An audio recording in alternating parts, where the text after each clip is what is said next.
What's going on, everybody? This is Raw Dog Sports. I am Mike. That is Evo. And I may be a mean cuss, but I'm the same mean cuss to everybody out on that football field. I've had a great day. It's been fantastic. The football world lost its collective minds in the last 24 hours with what has happened to my team, the Cleveland Browns. Shit's wild. I can't wait to get into it, but we got other trades to talk about. Myles Garrett. I'm going to be stuck on that topic for a very, very long time. But my guy, Evo, we had some news in your team's world as well. Your Vikings have a GM, but my guy, welcome in. How you doing, brother? I'm doing good. I'm a year older. I made it by without most people knowing my birthday happened, which is always a goal of mine. I love doing that. The wife took me out for a helicopter lesson. I got to fly a helicopter this last weekend, which was pretty damn cool. That's an extremely unique experience, something that, obviously I'm in the aviation world professionally, but something that I would have never gone out and done myself unless I had the absolute FU money to just throw around like that. So for her to do that for me was pretty damn cool. Definitely a wild experience going to a actual manned helicopter pilot instructor. And I told him off the rip, I was like, hey, I don't want to make this a thing, but I am an instructor for a military flight school. I've got like 3,000 flight hours. I know some general aviation stuff, but I want to be a blank canvas for you because I get upset when students come to me and they're like, I already know everything. Mm-hmm. And I was like, I don't want to be like that. But as kind of a foundation for you, I have some background knowledge. And rather than doing the 1 hour prep class beforehand, he was like, all right, just come out with me then and we're going to pre-flight this thing and go fly. So I literally got thrown into it. Hell yeah, dude. That's awesome. And I think I did all right. Definitely felt out of sorts.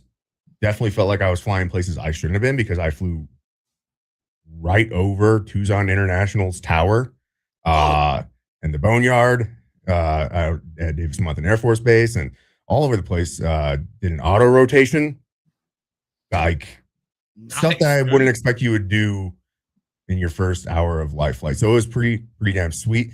So thank you to my lovely wife for that gift. That was awesome and a memory that I will cherish as long as I have a memory, because I'm sure that's going to go sometime in the future. But yeah, so it's been pretty awesome. And I'm getting ready for another sweet little vacation. Going to be going up to Sedona for her birthday / our anniversary, 1 year anniversary type of weekend getaway in Sedona and go hiking and stay in a little mansion villa. So just living it up a little bit this weekend, having a good time. So I'm super stoked, but I'm also super stoked to be here going over all of the crazy stuff that happened in the NFL on June 1st. But before we really jump into that, big news for you in your neck of the woods. Yeah. Myles Garrett's gone. I mean, no, okay. So I don't really like to talk about myself all that much, but sometimes I will. I have loved the game of football for forever. That's why we do this, right? And when I was in Arizona working with you, I had the opportunity to coach at the youth level. I mean, and I love it. I love coaching baseball here at the youth level. Well, there was an opportunity that came open at Riverside High School, and I have been hired to be an assistant coach on their varsity staff. And we're moving up to Division I this year, so the top level of Ohio football. I'm very, very pumped. I also get to work with a guy, we call him CT, has been coaching offensive line for 45 years. I get to stick with I get to stick with the offensive line and learn from a guy like that. I'm very excited, man. I got to meet some of the kids today. We got one kid that's already a Penn State commit. So I cannot wait to get, my feet a little more wet and get going with Riverside.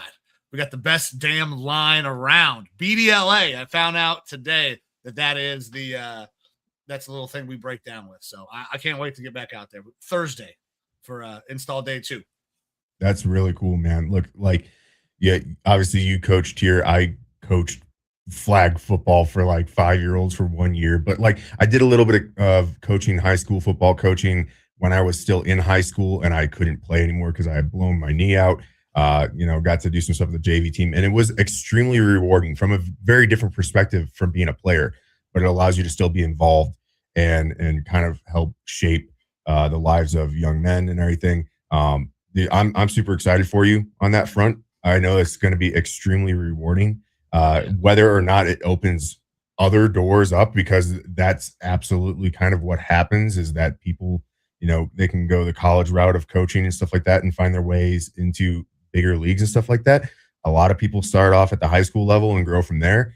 So I, don't know what your ultimate goals are with it. Just probably seeing where it goes right now and enjoying yourself. But you get to probably get on Amazon and find a whole bunch of this is how to be a coach type books and stuff like that. And you get to learn, you got to learn a whole bunch of different swagger sayings and stuff like that. Things that are real slick that stick with the kids. Because you think back to your youth when you were going through football. Oh, yeah. You always had a coach or coaches that they would say something and it would be real. It have some swagger to it, have some slick to it, and it sticks with you forever. I can multiple things come to mind to me of some of my high school coaches of things that they said to me. And most of them can't be uttered on this show. That's exactly what I was fucking thinking. I was like, I don't think that I want to out any of my high school coaches like that for the shit that was said at those practices in the early 2000s. Yeah, and it was a different time, but there's still ways to do about it and be impactful. And that you're going to be able to probably bring things to those young men's lives that they'll be talking about 30 years later, almost like we are. Well, 30 years, god damn, not 30. Quite a few years later, on their own future podcasts on Mars, being like, I remember Coach Carlisle said, can't fit a teapot through a dilly hole or something like that. And I got to make sure I don't bring too many militaryisms out because I'm going to corrupt these kids too early. You know what? I think that the military background actually is going to play a huge benefit. That's actually one of the reasons that I was hired for this position. Coach Ish told me straight up. He's like, I love the military background. This is one of the things that makes me want to bring you in. He also told me that I appear like an intense guy, so I should be on the varsity staff and not the freshman staff.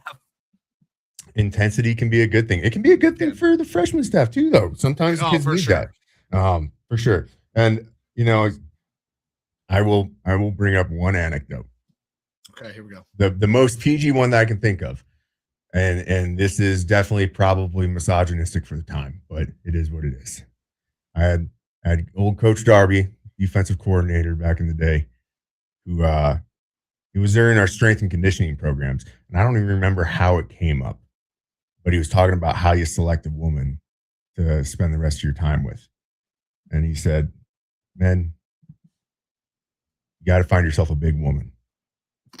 Got to find yourself a big woman. He said, keep you warm in the winter. They're never going to leave you. Some Minnesota shit. And if there's a tornado, you can hold on to them. Yeah.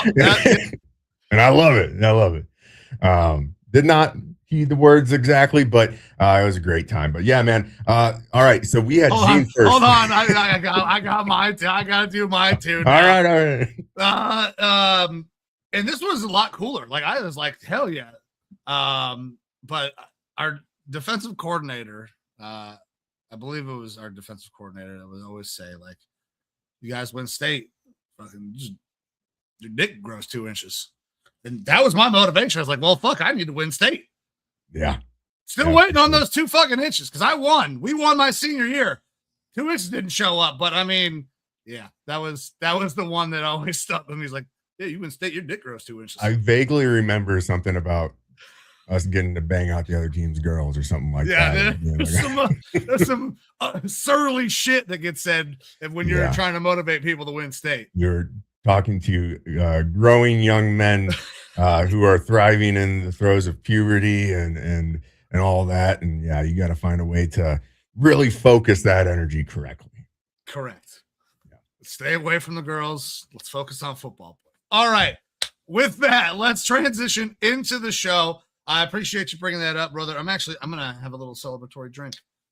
Very nice. I have always wanted to coach high school football. Like, going higher would be cool. Like, you brought that up, but high school is where I want to be 100%, like, to really learn the nuances of coaching, like, higher level football. Like, it would be cool to be on a staff in college because I know a guy, but I can get so much more out of this, and I think I can provide a lot more at this level. So, hey, it's the same thing on the military side. It's cool being a soldier at times. It also sucks. And then it's cool when you're at the lowest levels of leadership and stuff like that. And as you get higher, things get a lot more political and things like that. So it's, it's got its pros and cons, but definitely, the grinders down on the lower levels. That's where a lot of the fun comes from. Yeah. I'm gonna have a good time, man. Really cutting your teeth. But so we did have June 1st happen. Today's June 2nd. So we're still reeling, even though it feels like it's been, 72 hours since the 1st of June. That's a notable date in the NFL because it's when a lot of contractual things happen. You hear about post June 1st cuts. There's technically no post June 1st trades, though trades can be worked out prior to and executed after June 1st. And it has to do with how contracts and things end up hitting the salary cap for that year, the previous year, and future years. So we already kind of thought that we might see a trade go down yesterday. There was a, widely syndicated story surrounding the New England Patriots. One person's getting, that's why I said resyndicated, that a player might be going there, and we were all kind of waiting with bated breath for A.J. Brown to get traded to the Patriots. But that wasn't the first trade that we saw happen. We absolutely are going to get into that, but I know that you are chomping at the bit. Your Cleveland Browns execute a trade with the L.A. Rams, sending away your best player, potentially the best player ever for the franchise, potentially the best defensive player ever. I think that he is within that spectrum. Sending him he's up to the LA Rams. Yeah. Go ahead. Finish it. No, that's obviously we got to talk to compensation going back. You guys do get Jared Verse, who is a recent first-round pick, 2-time Pro Bowler, a very good defensive end / edge rusher. And then first-round pick next year, second-round pick the year after that, and a third-round pick the year after that in return for Myles Garrett. A lot of people feeling different ways about this. I know initially when we were talking with some of the guys from Sportsocracy and everything yesterday on the socials, that people were worried about your mental state if you're going to be freaking out. Obviously, we alluded to this in our new segment that we have going on right now that we've just started to put out content for, our Hater or Homer content, which absolutely go check that out if you haven't seen it yet. We're going to try to get every single team here in the NFL on there. But we talked about the potential of a Myles Garrett trade. And then lo and behold, the thing actually goes down. So I'd like to hear your thoughts on how happy or sad you are with this trade. All right. Well, initially upon hearing it, I was like, holy shit, what did we do? Because they've said repeatedly that they were not trading Myles Garrett. There was no intention on trading Myles Garrett. But there was plenty of writing on the wall that this became a potential when they started moving his money around. Once they moved some of his contract around, it became much easier to trade Myles, especially in a post-June 1. When I saw it, and I saw that it was Jared Verse, a 1, and more, I was very, very excited, but I was nervous about what and more could potentially be. I was also nervous because when I originally saw the report, it just said a first rounder. Didn't fucking say what year. So, I was a little sad, obviously, that Myles Garrett is gone. Myles Garrett is one of the greatest defensive players of all time. He's the best player in the entire NFL right now. And you could not convince me probably otherwise. But I think this is an absolute fucking slam dunk. And I think we fleeced the Rams, if you want my honest opinion about it. I think Myles Garrett is incredible. But when we were talking about compensation coming back, everybody's like, oh, you needed 3 first-round picks. Well, we got Jared Verse. That's a first-round pick. And then we got a first-round pick in 2027. And everybody's like, oh, it's going to be 32. It might be. Who gives a fuck? I think people are really not comprehending how goddamn good this draft is. To get a first-rounder in 2027, it's like stabbing somebody and getting away with it. Like, it doesn't make any sense. Nobody was giving up that kind of compensation for anybody. That's why A.J. Brown didn't go for that. He went for a 28 because they wanted a first-round pick, but nobody was going to give up a 27 first-round pick except the Rams, who are going to go all in with Myles Garrett, and it makes 100% sense for them to do this. They have a 2-year window for Stafford. Myles Garrett's on a 4-year contract. But when you consider how valuable these 2027 first-round picks are, I think that's we got 100% enough. Because then you back it up with a 28 second-round pick. Say Stafford does decide to retire a little early. That team goes to hell in a handbasket. So I like our chances of that second-round pick improving a little bit.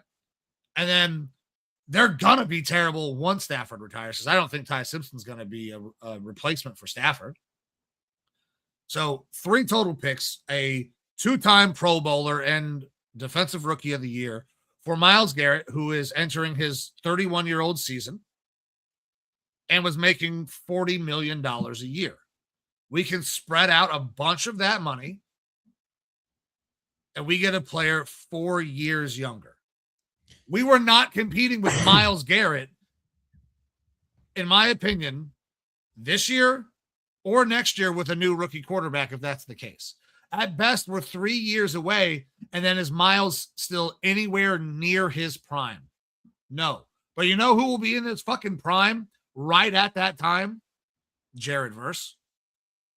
You cannot like the fact that we didn't get enough first-round picks. I'd think the compensation was a fuckload when you consider the value of a 2027 first-round pick. There are 40 guys at least right now that have first-round grades. The Browns are going to have at least 3 picks in those top 40. Because taking Myles Garrett off of this team makes us way worse. I understand that Jared Verse is a good player, but he's coming into a brand new system, and he's not Myles Garrett. I think he can grow into being a fantastic player, but Myles Garrett is a fucking freak of nature. I don't understand people's vitriol towards this trade in Browns Twitter. Like, oh my God, how could you do this? Myles has wanted out. He's asked multiple times in the past. Okay. And at this point, with the relationship being as contentious as it got after the coaching hiring, this makes a ton of sense. And to get all of that compensation back was huge. We came up with this, pinned comment earlier. Would you rather have Jared Verse for the next 8 years or Myles Garrett for the next 4? And you have to ask that from a Browns perspective, because they're not competing right now. So I love this trade for the Browns. I love this trade for the Rams. I think that this makes them way better. I think they gave up too much, but they absolutely got better, and they don't give a fuck about picks anyways. But I will step off my soapbox now, and I eagerly await to hear your analysis of this trade. Yeah, I feel like we're gonna be doing like almost a mini episode of Hater or Homer right now with some of these things Got because it. I definitely try to take a step back with a lot of things and play devil's advocate of both sides of how why I like this, why I don't like this, and kind of come to that point in between where I can suss out how I feel about it. Because initially yesterday, when I saw the trade details and everything, I was like, all right, that's pretty good.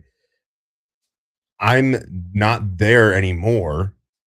I'm okay with it, but I still think that I can see how this is good for both teams. I can see how it could be bad for both teams. But also, certain things make a lot more sense to me now after some other information that I got from maybe lesser known sources. They're out there on the internet now, but some interesting anecdotes and things like that that have come up today, kind of in the aftermath of all this. So first thing is going back and looking at this trade. The valuation of Jared Verse, obviously he was a top 15 pick in the first round. I think he has met or exceeded that so far in his career. And so I do think he's an extremely good player. If you look at him and Myles Garrett and their pressure numbers over, I believe, the last 2 years, Close. they're very close. Yeah, Myles gets home, obviously, a shitload more. That's the thing, is that Myles gets home and he's, we're talking 15 plus sacks a year type situation. Whereas Jared Verse hasn't been getting home with that. And Myles has been playing on a very good defense, but arguably a worse team. Well, not arguably. I mean, the Browns have been a worse team. They're fucking terrible. And so teams probably are going to be in more of a position to run the ball rather than pass the ball. So his opportunities might go down. When you add context to it, obviously Myles Garrett is on the mountain another top level. Yeah. But if we call Jared Verse essentially equivalent to a first round pick that you're not having to really do a development on. I mean, obviously he's going to develop more, but a typical first round pick could take a couple years to develop. Jared Verse developed really quick. A slightly older prospect when he came out, but you're talking about a guy who you're not having to put it in the oven and wait for a year or two to get the production out of him. You just get a guy who's ready to produce right now as a first round pick. You are getting next year's first round pick, and yes, it very easily could be pick 32. I'm obviously bullish on the 2027 draft like you are. I still think that for your Browns, unless you are in a position to take one of those top quarterbacks based off of your record and where you are picking right now, it would make a lot more sense to have a first round pick higher up in order to package things together and try to move up higher in the draft if necessary to get the quarterback that you want next year, assuming you need one. Obviously, we don't know what's going to happen with Shedeur or Deshaun Watson or Dylan Gabriel. Yeah, we got to throw it out there. All options are on the table. But the Browns still, aren't done moving assets, in my opinion, though. It's possible. It is possible. But you do get a first round pick there. And then when you take the second and the third, based on an amalgamation of most trade charts and their values, putting those picks together, and usually picks in future years kind of almost drop around value, but it depends still. Putting those picks together is roughly the equivalent of a late first round pick as well, point value wise. So in that sense, you kind of got 3 first round picks, kind of. But again, contextually, if you're trying to be aggressive in next year's draft to go out there and get a quarterback, you have more ammunition now, which is the good thing. It's just, is it the best ammunition possible? I don't know. That we do a lot of comparisons. We have 11 picks in this next draft now. 11. And I believe 3 fourth-round picks. We will not, I don't think, pick 3 times in the 4th round. Some of these things are going to be packaged, and I'm not sure that we don't move another player. I think Denzel Ward, since that name came up specifically today, is very much in conversation of possibly being traded. People are calling because they saw think Jerry Jeudy would be in that conversation as well. I don't know how much you're getting for him, but still. The 3rd, if we're lucky for Jerry Jeudy, I don't even know. 5th, probably. Like, I mean, it depends. Like wide receivers sometimes. Brandon Cooks got traded 3 times for a first round pick. That's very true. It's very true. When he was wide receiver values, and that goes into the AJ Brown conversation a little bit later. But like, and why we got Amari Cooper for a 5th. Yeah, So it's wildly dramatic, different trade values there with those players. But either way, you have more ammunition, not just next year, but the future years that can all be packaged to create a sweetheart deal if you're trying to move up.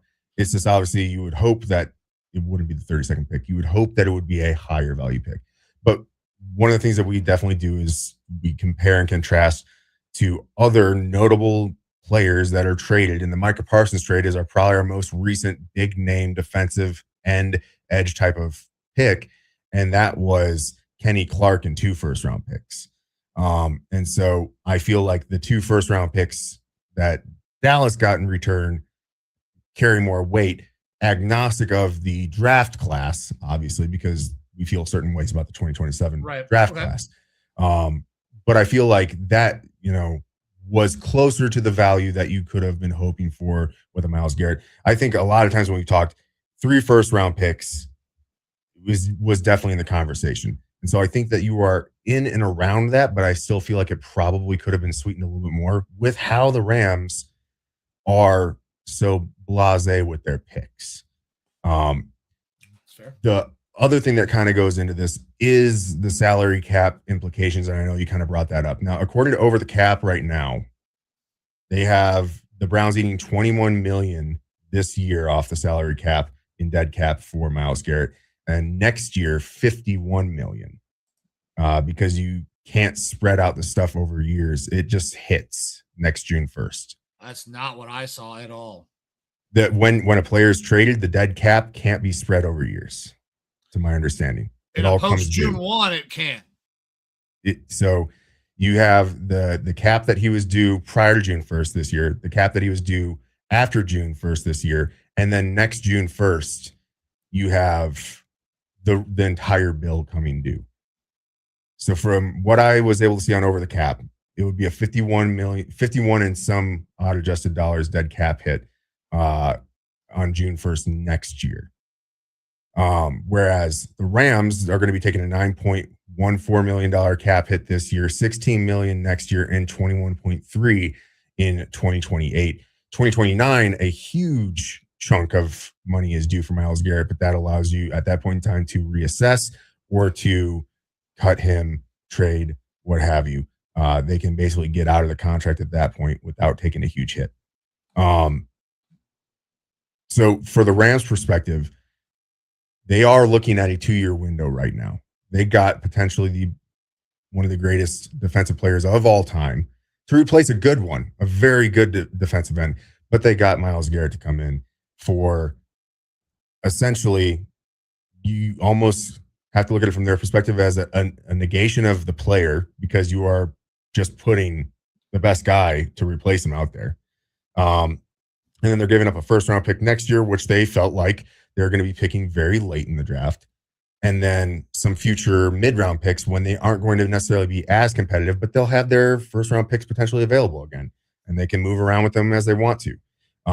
So from their perspective, this doesn't feel – I as a Rams fan, I wouldn't feel like I got fleeced at all. I would feel like we might have even gotten a deal on this. And so looking at it from that perspective, as a Browns fan, I'm happy with it because there was already rocky situations there. Apparently, according to reports, Todd Monken and Myles Garrett hadn't spoken since he was signed, which should have been showing that something potentially was coming down the line.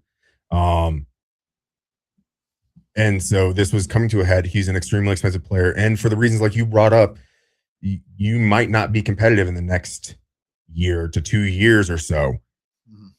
So you might as well get as much value as you can for the player now, instead of just kind of having him waste away on your team while you are not necessarily full rebuild, but you are retooling for sure. 100%. So now this is, excuse me. This is the point in the time of the show where I am going to eat some crow. You don't have to go along with this if you don't want to. We've talked a lot of shit about the Rams drafting Ty Simpson. And I still think it's the wrong idea. It all makes complete sense to me now. Trevor Plouffe. Is that a name that you recall? Yeah, he's a fucking pitcher for the Twins. Yeah. He is really good friends, apparently like grew up best buddies with Matt Stafford. Trevor Plouffe went on a show in the past 24 hours and said this trade was already done before the draft. He said we had to sit on it, couldn't talk about it, but it was done before the draft. The Rams knew that they have a Super Bowl caliber roster right now, and that they're not going to be, they think they're going to be having a Super Bowl caliber roster in the next couple of years. Adding Myles Garrett is only going to increase that. The trades that they made for those Chiefs cornerbacks only increase that. They know that they aren't going to have a shot to get a Stafford replacement because they're going to be making the Myles Garrett trade.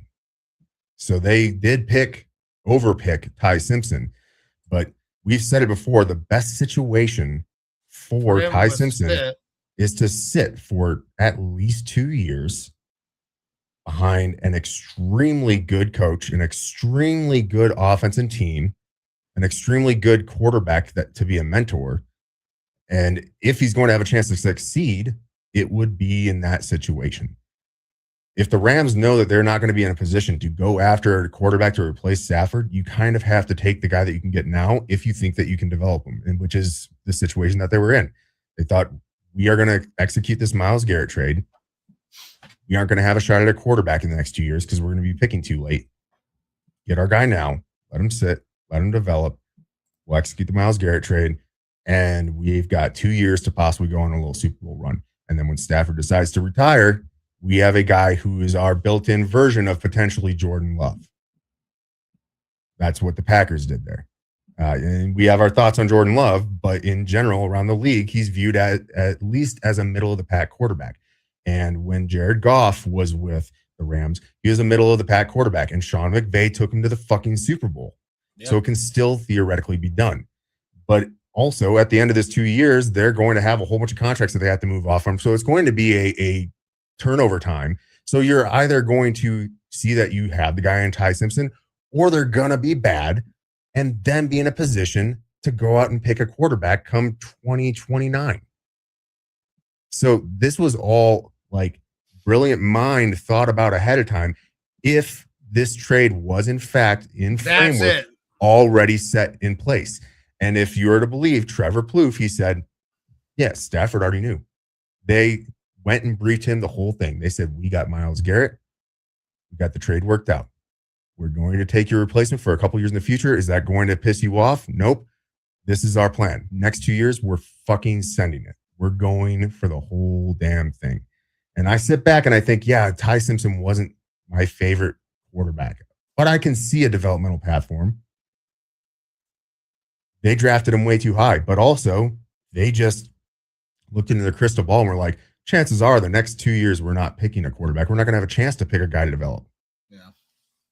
So same way the Seahawks this year took Jadarian Price by most people's metrics too high, even though like I thought it was okay. I think that he's going to be a good running back and they had a need for him. The Rams are looking into the future, possibly playing 4D chess of like 2 years down the line after we fucking send it all. This is our one opportunity to get a quarterback that we don't have to wait, draft him in 2028 or 29 and sit for 2 years or 3 years developing him. He gets the 2 or 3 years of development time in the best situation possible. Like I still think that if they were truly only focused on going all fucking in for this year, you draft Mekhi Lemon. But NFL teams and good GMs they shouldn't only be looking for the next 2 years. Yeah. Les Snead traditionally is a guy that seems to look 1 to 2 years in the future and will throw his picks around to make that shit happen. But they've done that. It has taken them to the mountaintop and had them fall. But they also are really good at drafting and developing guys. 2 years ago, they had a no-name defense. And they turned out to be pretty fucking good because they're good at drafting, good at developing. They got good coaches there. So they are probably going to have a bit of a fall off after 2 years, but it might not be as bad as people think, especially if Ty Simpson ends up working out. Oh man! So, hey producer, in that respect, an allergy pill. In that respect, I get now why they did the Ty Simpson trade, or not the trade, the Ty Simpson pick. Like, if they're able to thread this needle correctly, they're going to come out in like 3 years, possibly with 1 to 2 Super Bowl rings or Super Bowl appearances and looking like geniuses. Right. The other side of this is that for your team, like I said, I understand the benefit of and everything that you got. Thank you. Absolutely understand it for the Rams because they're going all in. But this could be an absolute fucking clusterfuck because, like I said, they're trying to thread a needle here. If Matt Stafford gets hurt, it's fucking over. Like Ty Simpson is not 100%. ready to play now. He's not ready to play next year, probably. If Stafford, I would never root for an injury for Stafford, but I got to tell you, if there's any place in America that will not be fucking sad if he goes down, it's Cleveland. Yeah, because of that pick, for sure. But that's the thing we'll send him flowers and shit, and we'll get better soon. I mean, next year. But he's not a young man, and he's had back injuries and tailbone problems and other injuries throughout his career. It is not out of the question that he has a old man injury this year, and the season goes from being, as of right now, the number 1 odds team for the Super Bowl on all betting markets to them being middle of the pack. And then this shoot the moon scenario just took a giant shit. And it'll be great to have Myles Garrett there, but also it'll be a much more difficult climb to be getting into the playoffs as a wild card team potentially because they're not playing in an easy division. Sorry, Cardinals. But like you're not playing in an easy division. It's going to be an uphill battle unless you are going in with this stacked fucking roster like they are right now.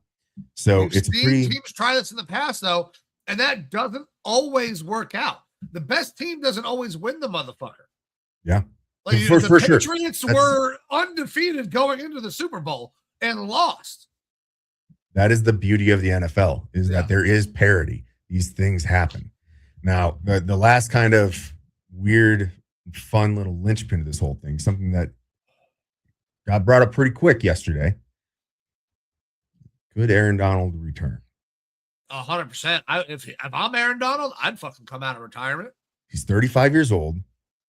And let me set the stage here. 35 years old, still jacked to the fucking gills. Yeah, 100%. Still looks like he has it. Constantly posts his workout videos. I believe yesterday, June 1st, before any of the trade stuff went down, or maybe the 31st of May, within the past 72 hours, he had posted on social media a post of him lifting something along the lines, and I'm absolutely paraphrasing here, about how he still has it and could still do it. And it was playing a song about like getting back on the saddle, essentially. He was asked today, and I believe reported on the McAfee show from Jordan Schultz, that they texted Aaron Donald and his representatives. And the response that they got back was, I am for sure flirting with the idea. Hell of an opportunity with the Super Bowl in SoFi this year. If I can find the fire, it's absolutely a possibility. How scary is that? Fucking think of Garrett and Donald twisting. Like you said, that's Garrett's 2 of the 3 probably greatest defenders of all time on the same fucking team. I would at least put him in the top 5. And the past 20 years, probably the top 2. Yeah. Without a doubt. Suck it, TJ Watt. And you know what? Aaron Donald could just prepare until week 15. Yeah, he would. Then play a couple weeks to get back in the rhythm. And then all of a sudden, playoff time, you having Donald and Garrett do twists and stunts. How fucking nasty that is. I don't care if you're Garrett crossing people over, walking up while Aaron Donald is getting ready to just fucking demolish somebody. If you're Trent Williams, you're like, I need 2 tight ends to help. And I'm arguably the best left tackle in the league. And that's just with Myles Garrett, not with Aaron Donald involved. That's what Myles Garrett commands. So it's a pretty wild fucking trade that went down. Huge implications. I don't think it's done because I think that the Aaron Donald situation isn't, that story is not just going to go away because Aaron Donald has come out and said, I'm considering it. I mean, if I'm Aaron Donald, I'd come out. And I mean, it's Aaron Donald. Of course he can come back and play. Aaron Donald could have not retired easily, but he had everything that he needed, everything that he wanted. He had money. He had the fucking Defensive Player of the Year awards. He is going to be recognized as one of the greatest football players of all time. He's going to walk into Canton and nobody will bat a fucking eye. That's how good he was. So, yeah, he can almost certainly come back, especially if he's been taking care of his body the way he used to. Yeah. Fuck, man. Do you have any That's more insane. comments about this Browns-Rams trade as of right now? I don't think so. I told you we could go for a long time with this motherfucker. Yeah, we absolutely this was could. a lot of Browns conversation. So thank you to everybody who stuck around for the Browns talk. Yeah, that brings us to our next, probably the next biggest story of the day yesterday. And I have one question for you, Mike. You feel dangerous? Because Russell Wilson isn't playing football anymore. He's going to be a CBS analyst. Fucking Mr. Unlimited. You took Matt Ryan's spot on CBS, baby. You took Matt Ryan's spot. And so Russ Wilson is now going to be bringing all of his fucking weird, goofy antics. I hope Mr. Unlimited comes out, big dog. I came out fucking Mr. CBS, let's ride. And can you imagine everyone else that's sitting on the panel just being like, God damn it, Russell, shut up. Thanks, Russ. Thanks for that piece. I had the show producer Amber, Mr. Unlimited, this morning. I said that. She's like, what the fuck are you talking about? Yeah. And she was uncomfortable watching it. That's how cringeworthy that video is. Russell Wilson is just kind of a guy that makes you generally feel uncomfortable. 100%. Yeah. He seems like you wouldn't have known it 5 years ago, but now he seems like an AI made human with the, with the way that he acts. Oh, man. He just spews AI slop. Oh. And I don't know. It's fun. But in reality, that wasn't the next biggest thing that happened yesterday. That's just, pebble along the road. Yeah. We did have storyline, though. I love that story. We did have the heavily syndicated story, the trade of AJ Brown from the Eagles over to the New England Patriots. I wonder how she landed the scoop for that story. No idea. But at least we know that Mike Vrabel loves AJ Brown more than his family. It's a match made in heaven. One that, fated lovers split apart and find their way back together. It's a good trade for the Eagles because they are done with everything. I believe it was Mailata for the Eagles. The left tackle who was like, thank God it's done. That shit's over. He's kind of been a thorn in the side of the Eagles for a while. All the stories are now starting to come out about why there was dysfunction between AJ Brown and Jalen Hurts, having to do with potential infidelity and the wives getting involved. Oh, and I didn't hear all that. Unsubstantiated at this point. Okay, I was just wondering why the ball wasn't coming in fucking AJ Brown's way, but that's pretty easy to answer. It's because Jalen Hurts doesn't throw past 10 yards, and AJ Brown is a merchant past 10 yards. So Drake May, the top 3 deep passing quarterback by metrics in the NFL last year, is going to love having an AJ Brown out there for him, a true blue number 1 wide receiver who has just kind of been wasting away. He's been sitting on the sideline reading self-help books, and now he's ready to go up in New England. So it's fantastic for Vrabel, for that offense, for Drake May going into his 3rd year. He gets a premier wide receiver, and we could actually be seeing a top 5 type year from AJ Brown. And for the Eagles, they get to be done with this situation. Move on to a Mekhi Lemon. Oh, wait, he's got a hamstring pull. And the question is, did the Eagles get enough in return for him? They did get a 1st-round pick in 2028. Like you alluded to earlier, the 2027 1st-round pick did not happen. It was a 5th-round pick in 27, I believe, that was moved. I just want to give everybody, I just want to take a second to breathe that in for context. Like a 5th-round pick this year and then a 1 next year, which is a way less value. And I don't think it's because of AJ Brown. I think that's how much the value of 2027 draft picks are right now. Which we give a lot of credibility to that. I think that NFL teams probably believe that too, but also if you're a team like the Eagles, you believe that you have a late 2027 1st-round pick, and so it holds less value. And who knows how how true front offices are truly valuing those first round picks in 2027. But one of the things to be aware of is that Jalen Waddle got traded for a first and a third. Like I brought up, Brandon Cooks got traded for a first round pick 3 fucking times, and he's a set it forget it 800-yard dude. No, dissing Brandon Cooks. He's been a very solid receiver for a long time in the NFL.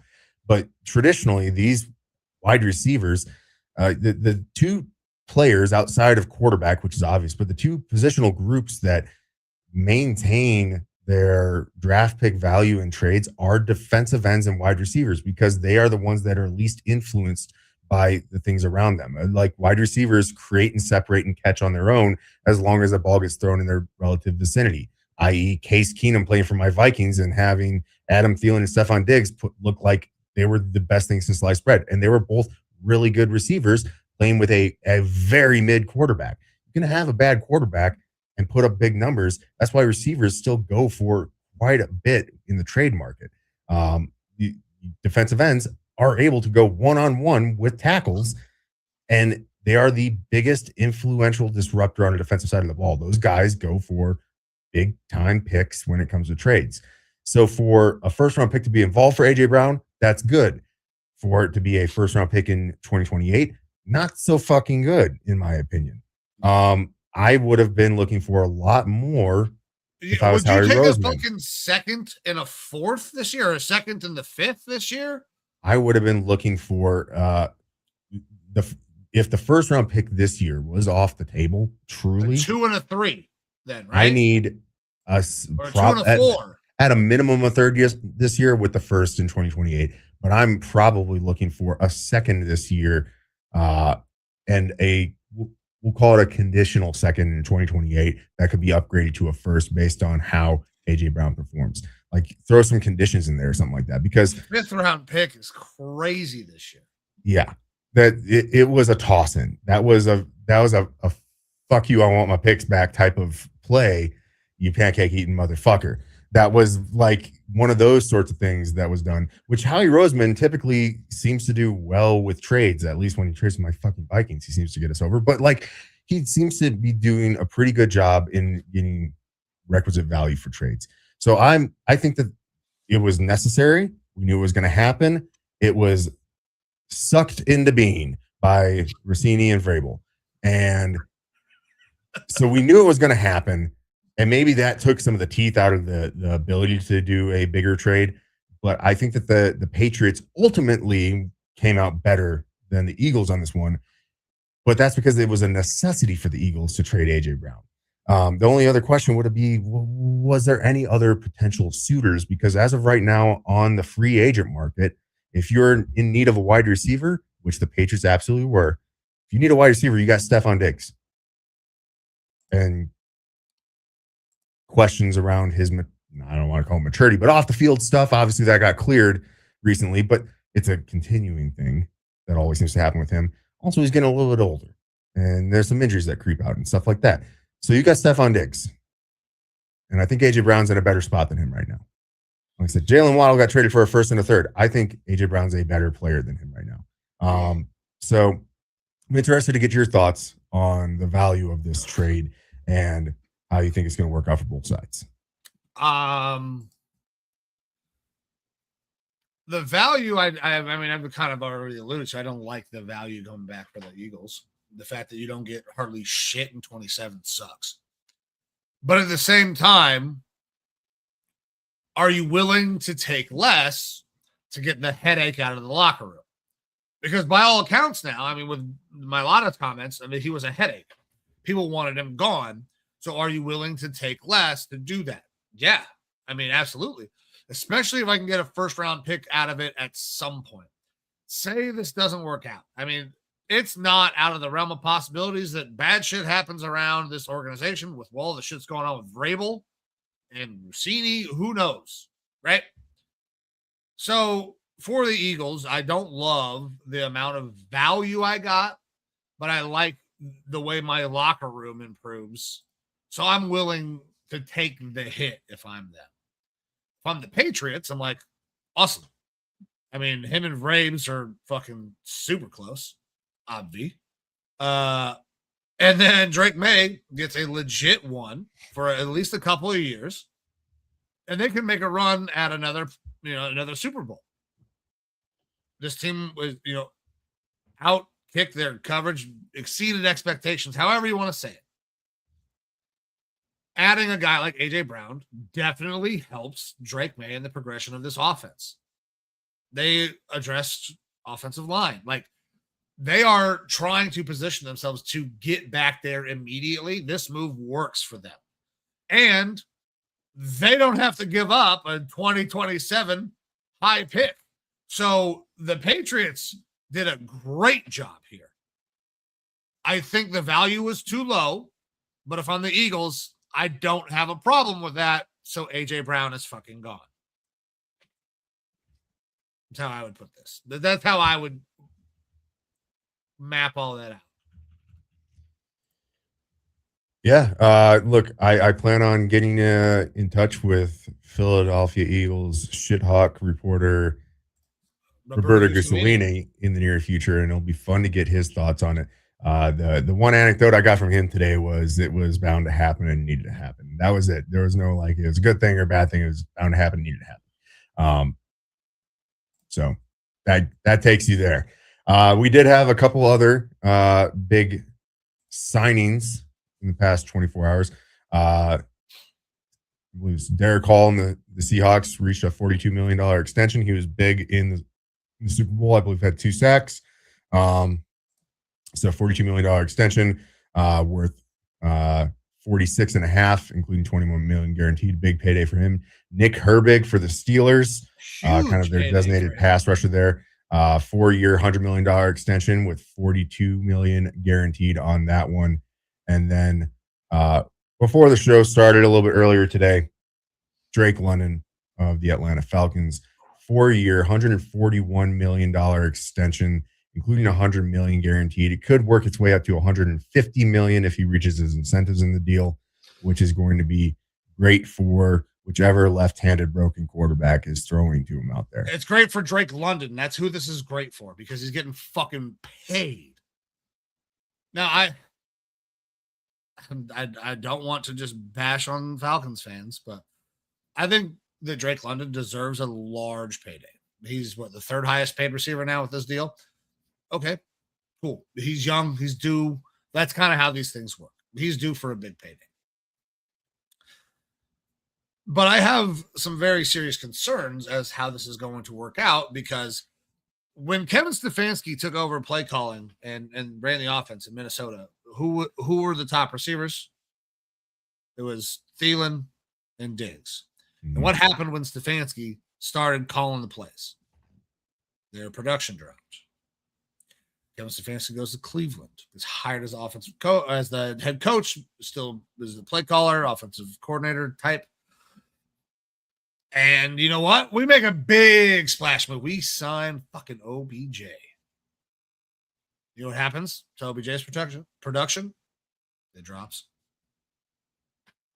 I think Drake London's a pretty good player. I was not super high on Drake London, but he's shown quite a bit of ability in the NFL. So I'll eat crow on that. But I don't know that the Falcons fans are going to like the way this contract works out because it's a fucking huge payday for a guy who deserves it. But you're probably going to see a dip in his production.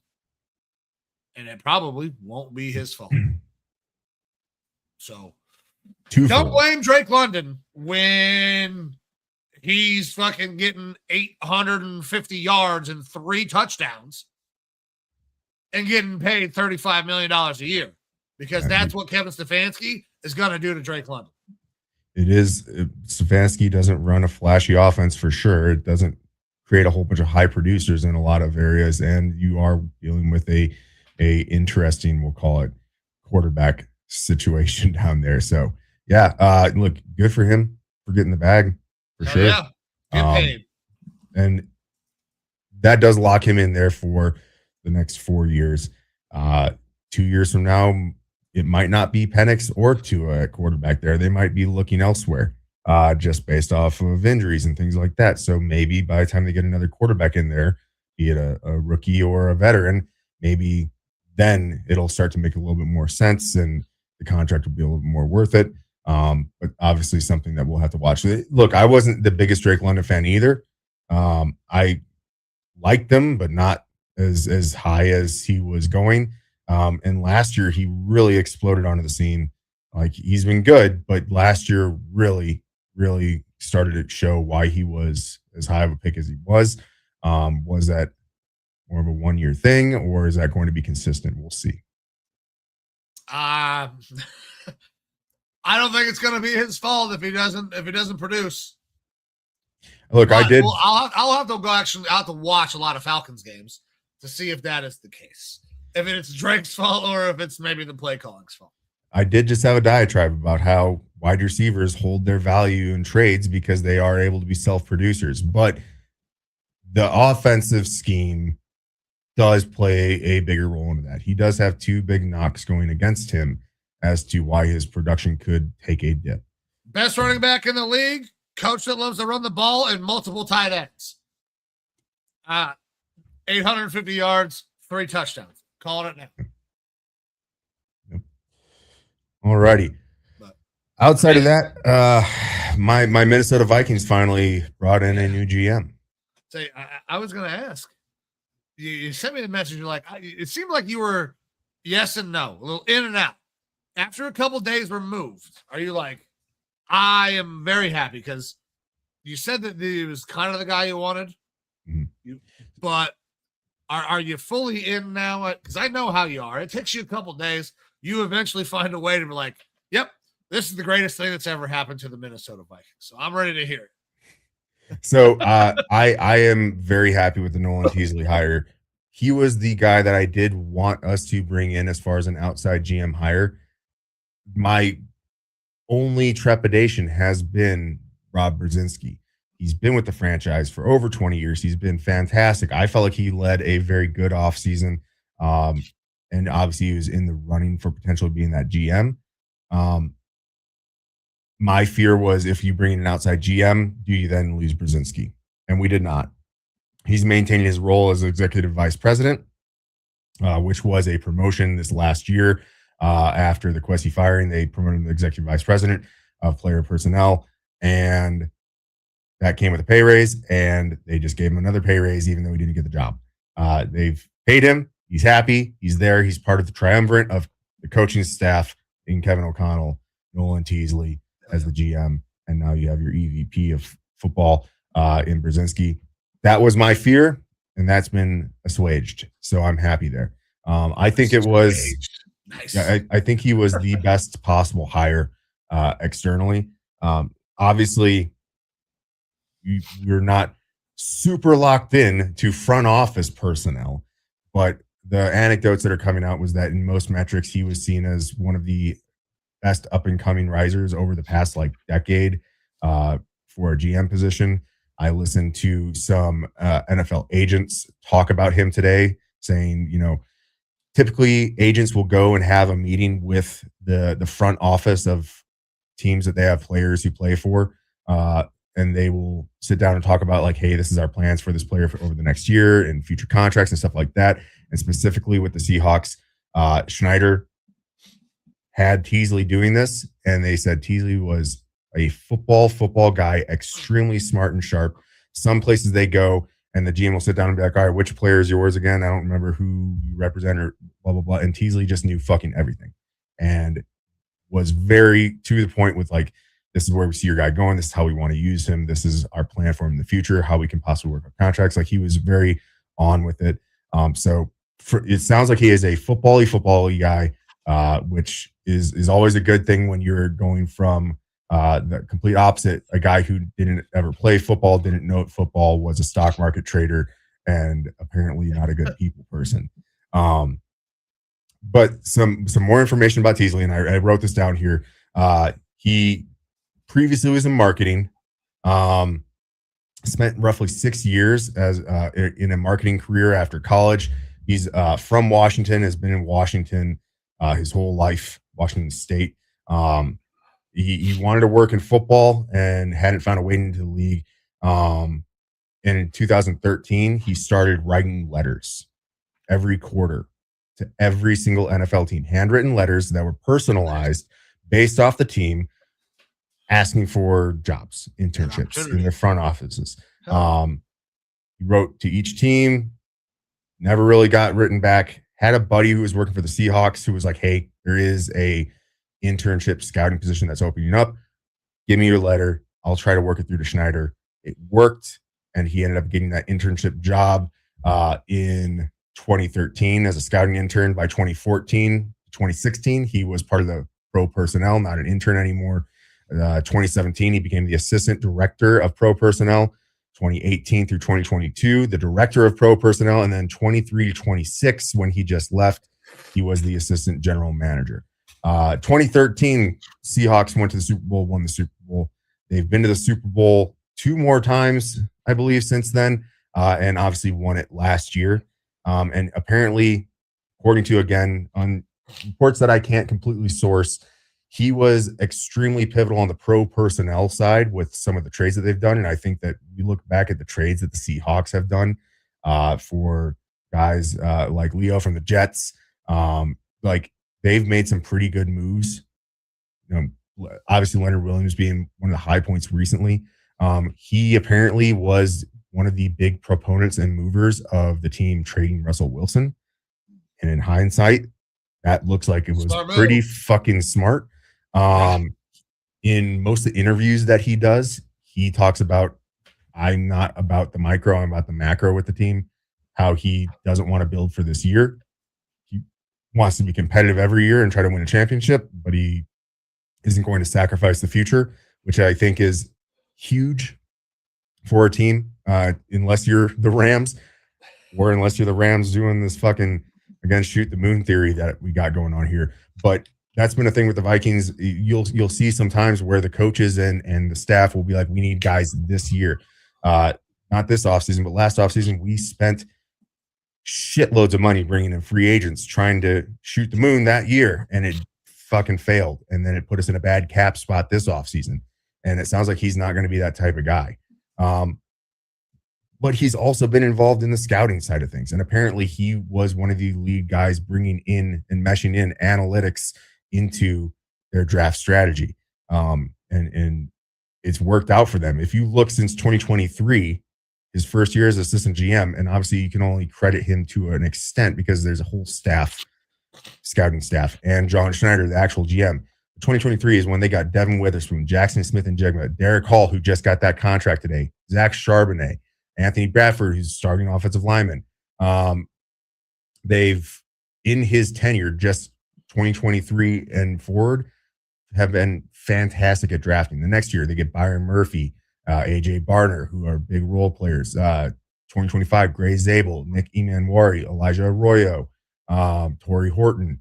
Like they've gotten guys in these drafts that have been important role players. This most recent draft, a class that I do like, Jadarian Price, Bud Clark, Julian Neal, all guys that I was big fans of. I like the draft strategy. I think that you look at the past decade of drafting from the Seattle Seahawks, and they have been top 3 in drafting. They've been excellent. And that's why they continue to be able to fucking go back and repeat, even when things have kind of fallen apart. It seems like they just are right back. Yeah, and it's not like they haven't been doing a good job on the pro personnel side of signing players, letting players leave, and making trades as well. So it kind of feels like he's hitting everything on every facet. The Vikings have been pretty decent at free agency, very good with UDFAs, and absolute dog water over the past 4 years with drafting. And we haven't done a ton in the trade market. We've had the TJ Hawkinson trade and not a ton else as far as big name trades. If we fix the drafting side of things, like it seems like a perfect hire. So like I'm extremely happy bringing him in. It'll be very interesting to see what happens because typically GMs don't get signed at this point in the year. So it almost puts him in like a better position to sit back, evaluate the roster before trying to have to make aggressive moves in free agency and the draft, like a lot of new GMs have to do. He gets to sit back, evaluate the roster, and I'm interested to see what happens with the quarterback situation between Kyler Murray and JJ McCarthy and how he's going to spin that, especially with how he, as part of that front office staff, maneuvered Russell Wilson and Geno Smith and then Sam Darnold. It seems like they made smart moves at every turn with each of those guys. That, like, as much as I love JJ McCarthy, like, I don't know what his future is going to be with this GM here. And I have to have faith that this GM is going to do what's best for the team long term, whether it's Kyler or not, whether it's JJ or not. It might not be either one. It's probably not either one of them, unless you get a big growth out of JJ under KOC. When he actually, now that he has a fucking whole offseason, and he will probably not be thrust into a starting role, he can actually sit back and learn. He may grow from that. Listen, it's the same shit that happened with Sam Darnold, right? Tossed into the fucking fire immediately. I'm not sure that JJ McCarthy is quite that guy, but I never thought that Sam Darnold was that guy. It wasn't until much later in his career that really kind of showed up. Until he turned 26, which would be 3 years from now for JJ McCarthy. So look, it's going to be very interesting. I don't think that we're going to see a whole lot from him until next offseason. It's going to be a lot of set, forget, wait, let him evaluate, see what's going on. I expect us probably to still make a move for another edge rusher here in free agency. I'm banging the table for Jadeveon Clowney because last year he signed for like $2.4 million and actually had like a very solid pressure and sack rate as a rotational guy, and he would have to be the number 3 on our team.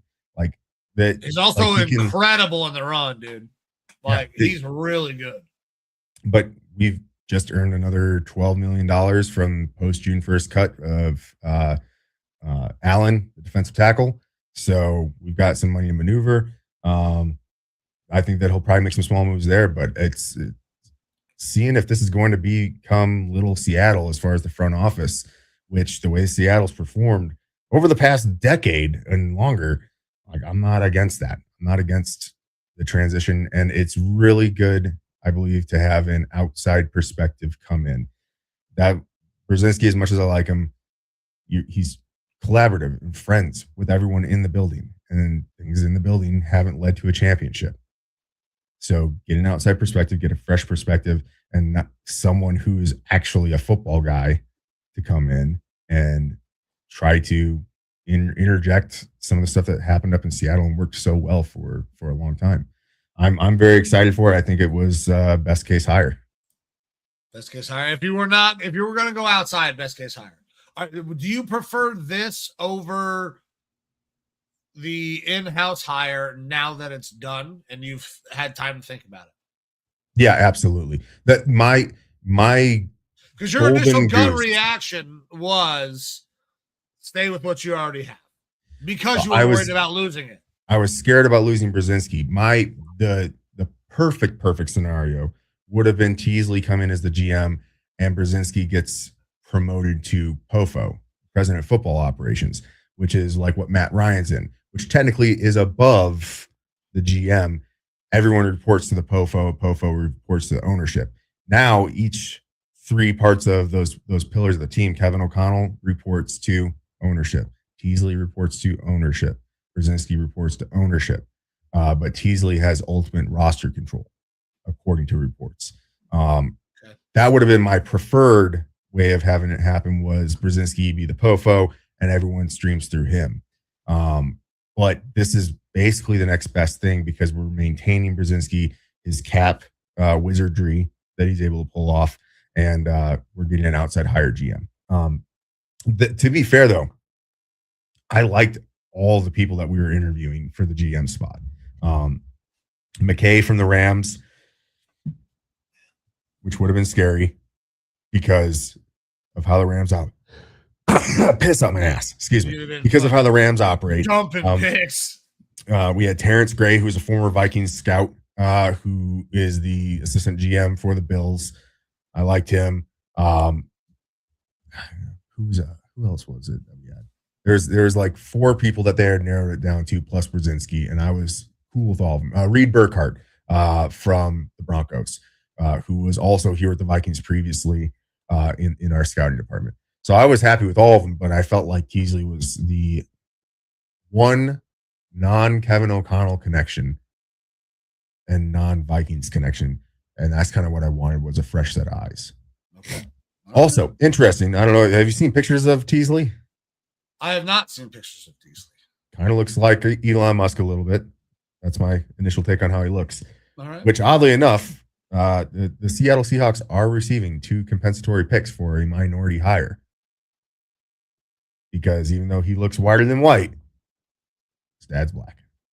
Okay. A little Mike McDaniels situation. Yep. Yeah. Cool. All right. I mean, hey, I like that program, so I have nothing to say about it. That's the thing is Seattle. Everything I've seen from Seattle fans and Seattle pods and stuff like that is they're all like, man, this fucking sucks because he was really good. Like, that's going to hurt. And they're going to have a little bit of nepotism probably because John Schneider's nephew, Willie Schneider, looks like he's a shoe-in to become the new assistant GM. But then they're like, we are getting 2 third-round picks for this, though. So that's kind of cool. Yeah. So I guess trade-offs in this world nowadays. Mm-hmm. But my man, we got anything else? Listen. It's spring has sprung. Things are turning green, and it's making me cry. I have spent all day outside, which was awesome. However, I need to go downstairs and dose myself with all like 4 or 5 different types of allergy medicine that I have in my house. Do you have anything else, brother? No, I don't think so. As of right, look, we are in. It was nice to get a pop on this show of stuff that happened because we are right now in the doldrums of the NFL offseason. We have OTAs going on, which everyone thinks, oh my God, this is looking great when these guys are running around in shorts. And man, quarterback X throws such a crisp ball under air with no pass rush in shorts, no pressure. And so it's like we got to pump the brakes a little bit here. And it's nice to have something really good and tangible to talk about here with some of these trades going down, signings and things like that. But yeah, man, I think that kind of wraps it up for this week. All right.